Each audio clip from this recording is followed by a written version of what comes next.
ఆకాశం ఎందుకో పచ్చబడ్డది, ఆ నడుమ బొట్టేమో ఎర్రబడ్డది.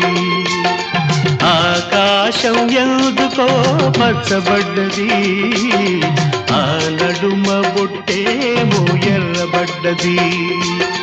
వీచే గాలుల తాకిడి, సాగే గువ్వల అలజడి, రమ్మని పిలిచే పైబడి.